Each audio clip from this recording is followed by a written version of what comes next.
विजय रथ से जुड़ा जो हर एक अपडेट है हम आप तक पहुंचा रहे हैं। खबरों में आपके साथ मैं हूं ज्योति मिश्रा। नमस्कार, गुड मॉर्निंग। आपके साथ खबरों में मैं हूं साक्षी मिश्रा। बात करेंगे थलपति की, क्योंकि आज थलपति मुख्यमंत्री पद की शपथ लेने वाले हैं। विधानसभा चुनाव के नतीजों के करीब 5 दिन के बाद तक चली तमाम सियासी उठापटक के बाद अब करीब 60 साल बाद तमिलनाडु को गैर द्रविड़म पार्टी का मुख्यमंत्री मिलने जा रहा है। और इसी से जुड़ी इस वक्त की बड़ी खबर आपको बता दें। एक्टर विजय आज मुख्यमंत्री पद की शपथ लेने वाले हैं। तमिलनाडु के 9वें मुख्यमंत्री के तौर पर विजय आज शपथ लेंगे। विजय के साथ में 9 एमएलए भी मंत्री पद की आज शपथ लेंगे, जिसको लेकर तमाम तैयारियां कर ली गई हैं। तो दक्षिण की सियासत में एक बड़ा बदलाव और एक बहुत ही इंटरेस्टिंग तस्वीर आज देखने को मिलेगी। तमिलनाडु के सिनेमा के प्रति प्रेम को आज एक नया पर्दा मिलने वाला है, क्योंकि जो उनके रियल लाइफ हीरो होते थे वो अब रियल लाइफ हीरो बनने वाले, यानी कि मुख्यमंत्री के तौर पर थलपति विजय को देखा जाएगा। और इसी से जुड़ी तस्वीरें भी हम आपको दिखा रहे हैं। एक तरफ indoor stadium, Nehru indoor stadium सज धज कर तैयार है, मंच तैयार है। और दूसरी तस्वीर, जब कुछ देर पहले थलपति विजय यहां पहुंचे, ये सीधी तस्वीरें भी हम आपको दिखा रहे हैं नेहरू स्टेडियम से। तमिलनाडु के राज्यपाल भी शपथ ग्रहण समारोह में पहुंच गए हैं और साथ ही राहुल गांधी और कई बड़े नेता कार्यक्रम में मौजूद रहेंगे। तो तमिलनाडु में आज से विजय सरकार का आगाज हो रहा है। टीवी के चीफ सी जोसेफ विजय तमाम सियासी उठापटक के बीच में आज से तमिलनाडु की सत्ता संभालने जा रहे हैं। चेन्नई के जवाहरलाल नेहरू इंडोर स्टेडियम में 9 मंत्रियों के साथ में आज तमिलनाडु के 9वें मुख्यमंत्री पद की शपथ का कार्यक्रम खास करके रखा गया है। और कांग्रेस पार्टी के साथ में हाथ मिलाने के बाद में आज विजय शपथ ग्रहण समारोह में मुख्यमंत्री पद की शपथ लेंगे। 5 तस्वीरें हम आपको दिखा रहे हैं कैसे आज तमाम जो तैयारियां हैं वो कर ली गई हैं। और खास बात यह कि बड़े जो एक्ट्रेसेस हैं वो भी फिलहाल इंडोर स्टेडियम में पहुंच गए हैं। इसी के साथ में राहुल गांधी की भी मौजूदगी है। और कुछ ही देर के बाद में, क्योंकि 10 बजे का जो मुहूर्त था वो बताया गया था, विजय मुख्यमंत्री पद की शपथ लेंगे। और तमाम उन फैंस के लिए और उन जनता के लिए जिन्होंने विजय को वोट किया, टीवीके को वोट किया, आज उनके लिए बहुत खुशी का दिन। और इससे जुड़ी तमाम तस्वीरें देखिए, जब लगभग 1.5 घंटे पहले घर से निकले थलपति विजय और शपथ ग्रहण के लिए स्टेडियम पहुंचे। दूसरी तस्वीरों में आप देख पाएंगे थलपति विजय की मां और पिता नजर आ रहे हैं, जो पहले से ही कार्यक्रम में मौजूद हैं। आज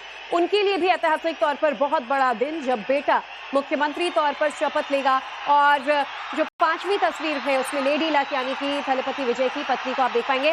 त्रिशा, जो उनकी काफी करीबी मित्र हैं, टॉलीवुड एक्ट्रेस भी हैं, वो भी खास तौर पर यहाँ नजर आई। अब ये तस्वीर देखिए, एक्साइटमेंट देखिए, उत्साह देखिए। तमिलनाडु की सियासत का एक नया चैप्टर, इसका आगाज होता देखिए।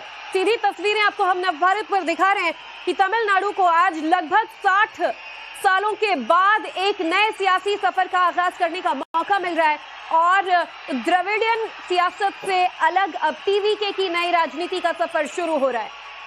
तो आप देखिए तस्वीरों में जो जोश है, उत्साह है जवाहरलाल नेहरू इंडोर स्टेडियम से, वो जाहिर तौर पर नजर आ रहा है। और मंच पर बड़े दिग्गज सभी मौजूद हैं। थलपति खुद यहां पर नजर आ रहे हैं और उनकी भी खुशी का ठिकाना नहीं है। जाहिर तौर पर जब वो कैंपेनिंग कर रहे थे तो वो मेहनत भी नजर आ रही थी उनकी कैंपेनिंग के दौरान। और आप देखिए कितने उत्साहित आज तमिलनाडु के लोग नजर आ रहे हैं। नई सरकार का गठन होने वाला है और आप कहिए कि नए एरा का भी आज आगाज हो रहा है, क्योंकि एक नया चेहरा, एक ऐसा चेहरा जिसने मात्र 2 साल के अंदर इतनी मेहनत करी कि आज वो मुख्यमंत्री पद की शपथ ले रहा है। और लंबे समय से एआईडीएमके और डीएमके की पॉलिटिकल पार्टी जो तमिलनाडु के ऊपर शासन कर रही थी, आज वो नहीं है, बल्कि थलपति विजय की टीवीके सबसे बड़ी पॉलिटिकल पार्टी, सबसे ज्यादा फैन फॉलोइंग के साथ में जीतने वाली पॉलिटिकल पार्टी बन गई है। इसी के साथ में थलपति विजय ने यह भी कहा था कैंपेनिंग के दौरान कि अब से वो एक्टिंग छोड़ रहे हैं और एक्टिंग नहीं करेंगे, यानी कि अपने आप को एक सीरियस कैंडिडेट के तौर पर वो शुरू से ही रखते आए थे जनता के सामने। हालांकि इस मंच तक पहुंचना, मुख्यमंत्री के शपथ ग्रहण का ये सिलसिला आसान नहीं था।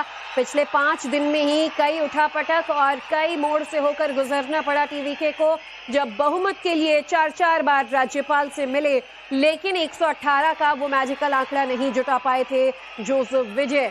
लेकिन बाद में छोटे दलों के समर्थन के साथ कुल 121 का जो नंबर है वो उन्होंने हासिल किया। हालांकि फ्लोर टेस्ट में ये उन्हें साबित करना होगा। चलिए, आज तमाम अपडेट्स हम आप तक पहुंचाएंगे। हमारे साथ चेन्नई से हमारे संवाददाता इमरान खान जुड़ चुके हैं।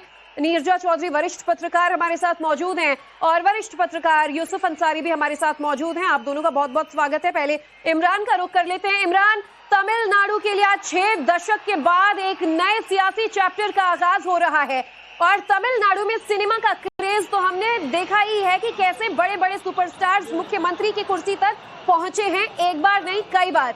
और आज यही सिलसिला अब थलपति विजय आगे बढ़ाने वाले हैं।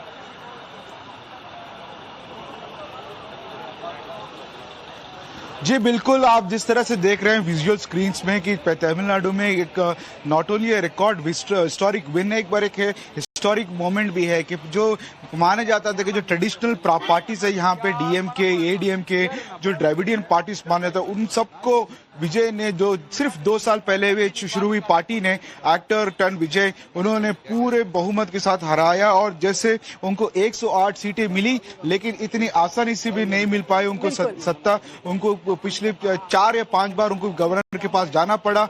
गवर्नर ने बहुमत साबित करने की कई बार मांग की। उस बीच यही भी बातें चली कि डीएमके, एडीएमके जो माने जाते कट्टर विरोधी पार्टी है, वो भी साथ आने वाले थे। कई बातचीत के बाद कल जो है आखिर में गवर्नर, फिर उन्होंने कहा था, गवर्नर जब 6 बजे टाइम मांगा था, गवर्नर ने कहा था कि नहीं मुझे केरला जाना है। फिर 6:30 बजे फिर उनको प्रेशर के दौर पे फिर बुलाया गया। फिर बाद में वोट टेकिंग सेरेमनी हो रही है। यहाँ पर राहुल गांधी भी पहुंचे हुए हैं और काफी बड़े नेता जो टीवीके और उनके अलायंस है, खासकर सीपीआई, सीपीएम और वीसीके और आईयूएमएल के नेता भी पहुंचे हुए हैं। विजय के अलावा 9 और लोग जो हैं जो यहाँ पे मंत्री बनेंगे, उनकी फर्स्ट कैबिनेट बनेगी, जिसमें 2 डॉक्टर्स हैं, एक पॉलिटिकल कंसल्टेंट है और एक बिजनेसमैन है। तो काफी उत्साह है जो अपने विजय के फैंस में। आप देख सकते हैं कि काफी यहाँ से 3 किलोमीटर पहले ही नाकाबंदी की गई है ताकि विजय के फैंस ना आ पाए। लास्ट टाइम जिस तरह से देखा था, जो भीड़ आ रही है, अनकंट्रोलेबल था। जहां पर विजय को जहां भी विजय जाते हैं, ये चैलेंज रहेगा प्रशासन को, खासकर नाकी वो पॉपुलर स्टार है, वो बड़े एक्टर वो रहे हैं, बड़ी फिल्मों में उन्होंने काम किया है। यही कारण है कि लोग आज उन्हें जब मुख्यमंत्री बनता हुआ देख रहे हैं तो उनकी खुशी का ठिकाना जाहिर तौर पर नहीं है। हमारे साथ में नीरजा चौधरी भी वरिष्ठ पत्रकार बने हुए हैं। नीरजा जी, आपका रुख करेंगे। फिलहाल आज 6 पॉलिटिकल पार्टीज गठबंधन बनाकर कोलिशन गवर्नमेंट बन रही है। आने वाले 100 दिनों में क्या वो बड़े बदलाव तमिलनाडु को मिलने वाले हैं जो कि पिछले कई दशकों में तमिलनाडु को नहीं मिले हैं? देखिए, वो तो देखने लायक चीज होगी, लेकिन बहुत चुनौतीपूर्ण ये रूल होने वाला है। बहुत ऐतिहासिक है, क्रांतिकारी है, क्योंकि तमिलनाडु हमेशा ट्रेंड सेटर रहा है कई चीजों में। जिस तरह से मिड डे मील्स हुई है, सोशल इक्वालिटी हुई है, एंटी ब्राह्मणिकल मूवमेंट हुआ है, और इंडस्ट्रियलाइज स्टेट है आज इंडिया का। और जीडीपी भी बहुत अच्छा है, 9th स्टेट्स में, फर्स्ट 9 में वो आता है। तो तमिलनाडु में लोग देख रहे हैं, और ये जो वर्डिक्ट आया है इस बार, ये दिखाता है कि यंग पीपल असर्ट कर रहे हैं पॉलिटिकली। जेन जी ने ये विक्ट्री दी है विजय को, नहीं तो एक संभव ही नहीं था इस तरह से एक नई पार्टी का पहली बार कूदना चुनाव में और इस तरह से जीतना। और आज जो हम देखने वाले हैं, थलपति विजय, जोसेफ विजय, चीफ मिनिस्टर। बिल्कुल मैम, एक चीज आपने बहुत सही कही कि ये जेन जी का चुनाव था, क्योंकि अगर हम मैनिफेस्टो देखें तो कोई बहुत बड़ा या अलग वादा ऐसा उन्होंने नहीं किया है जो तमिलनाडु के इतिहास में अब तक डीएमके या आईडीएमके ने ना किया हो। यूसुफ जी, आपसे भी यही समझना चाहेंगे, ये एक बहुत बड़ा बदलाव है। 51 वर्षीय सुपरस्टार, एक्टर, सिंगर थलपति अब मुख्यमंत्री बनने वाले हैं। तो ऐसे में ये बदलाव तमिलनाडु के लिए आप किस तरीके से देखते हैं? देखिए, तमिलनाडु के लिए एक बड़ा बदलाव है। जैसे कि आप खुद ये बताइए कि 6 के बाद